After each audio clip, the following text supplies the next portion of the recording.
welcome to Easy 3 Sport Production. I'm your host, Suttles, and today we're going to be reviewing the game between the Denver Broncos and the New York Giants. Let's get it. Embarrassing. Straight up embarrassing.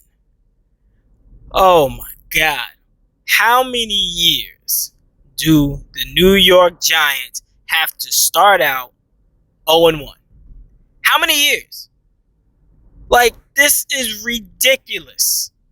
Every single year, we lose the opening game. And this one was to a team that was relatively just as close as us on talent, just as close to us in almost every aspect of the game. And yet, we go out there and get embarrassed 27-13. This is terrible. This is bad. This is bad. I was not expecting this. I can tell you this right now. I was not expecting this. We sat here and everybody was so concerned about the offensive line, and yet the offensive line was the best group of the whole team. That's crazy. The offensive line did their job today. They really did. I mean, they protected Daniel Jones. They only gave up 2 sacks. Nate Solder didn't have that good of an outing. Matt Pear, I don't know what happened on that play where I guess he just didn't know what the snap count was, and Von Miller just got a free range at Daniel Jones. But it was just bad. The defense couldn't get off the field. At one point, the Denver Broncos had ran 60 plays while the Giants had only ran 37. That is terrible. The time of possession was in the Broncos' side the whole entire game, and it made absolutely no sense. Teddy Bridgewater, every single third down, he converted. Every single fourth down, he converted. He did whatever he wanted to do. Made Teddy Bridgewater look like Peyton Manning out there. Looked like a Hall of Fame quarterback when he is nowhere near Hall of Fame quarterback status. We all came into this game saying, hey, our defense, that's what we're going to hang our hat on. We can't hang our hat on the defense. Defense can't get off the field.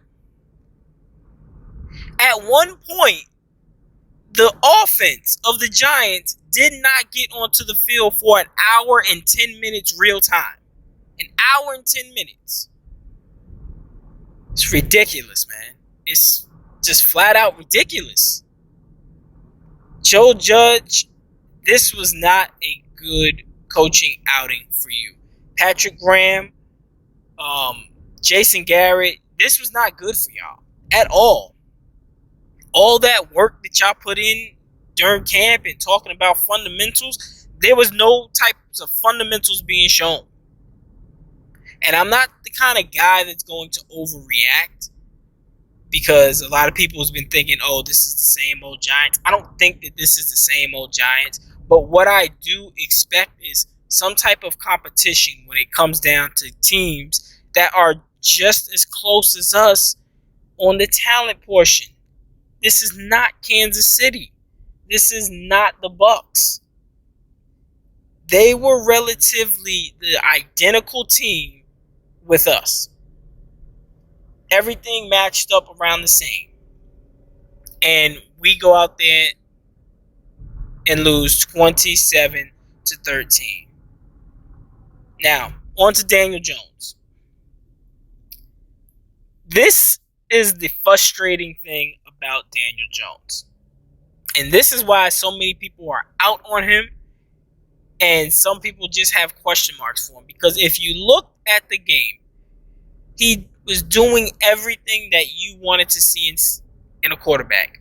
He was audible into the right plays.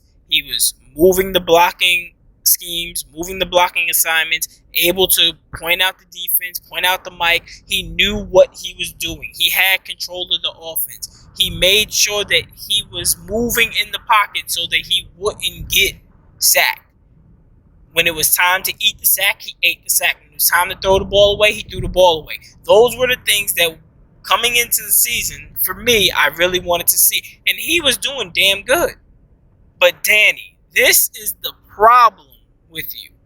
You cannot turn the ball over in opportune times as you do. Those are momentum killers. And it's just not the fact every turnover is bad, but it's the ones that we need where it's a total game changer, and that's when he'll turn the ball over. The defense had been out there for an hour and 10 minutes real time. All right, going from halftime, coming into the third quarter, where they milked the clock all the way down. The Broncos scored. They was up 17-7. The offense gets onto the field. Danny drives them down the field, which was a great response for what just happened. You're giving your defense some time to rest, and you're about to put some points up on the board. And then he makes the right play by running, but then he fumbles the damn ball. Why do you fumble the ball in that time? We were down by the 30, 20-yard line. It's a guaranteed 3 points. But this is when he fumbles, and this is what makes people so mad and so frustrated. Because you see the talent, what he has. You see the tools that he has. You see the hard work that he's putting in. He does everything good until the one point where you actually need him. Then he does something bad. At that point, I had him graded out as an A- of the type of game that he was playing. He was playing a damn good game. And he was on the trajectory of bringing us back. I had confidence that he was going to bring us back. Even if we didn't win, he was going to make this game competitive. But once he fumbled the ball, that was it. That was it. Lights out. That game was over with right then and there. Now, scoring-wise, they only went down. They only scored 3 points, so it was 20-7. But at the same time, I knew that the game was over because all that momentum was done. And then we was going to have to battle against the clock. It's just the turnovers at the wrong times, Danny. And, oh my God, if he continues to do this, this is what's going to have me be out on him. I mean, I came into the season with an open mind like, hey, we need to see. We really need to see what he is going to do in his third year. But I'm not going to get caught in the trap of looking at this whole season. No.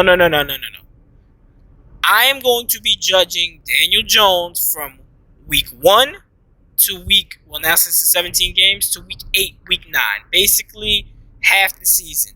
And this is the reason why. Because I've seen this get done with other quarterbacks in the league, and you just get caught in that genjutsu, and you don't get rid of him. Marcus Mariota used to always start out extremely slow.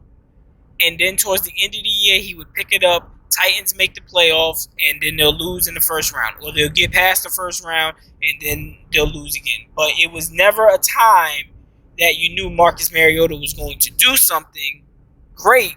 But it was just a time he just played well enough to keep his job. And he played well enough so that the Titans was always in the playoffs so that they couldn't really get a quarterback. That's why they moved on from him and got Ryan Tannehill.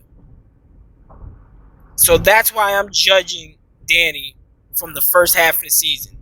If he's playing terrible the first half of the season, go ahead, draft another quarterback. Simply because if he's playing good towards the second half, then he's just playing well enough to keep his job, and we don't need him.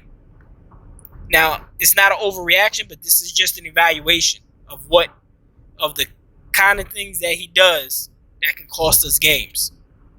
Now, granted, the defense didn't really do anything to help us win this game. Saquon Barkley didn't do anything to help us win this game. Sterling Shepard, he balled out. Darius Slayton dropped another 3 passes. This team needs to get their heads out of their asses. because you got Washington on Thursday, and Washington's going to be out. They're going to be looking to win, especially since they lost Ryan Fitzpatrick. But the Giants, man, y'all got to do something. Got to do something. Got to compete better than what you did, because that was absolutely terrible. But again, shout out to the Broncos. I mean, they beat us fair and square. Montez Ball, he said that Broncos was going to roll over the Giants, steamroll us, and that's exactly what they did. So, good luck to them for the remainder of the season.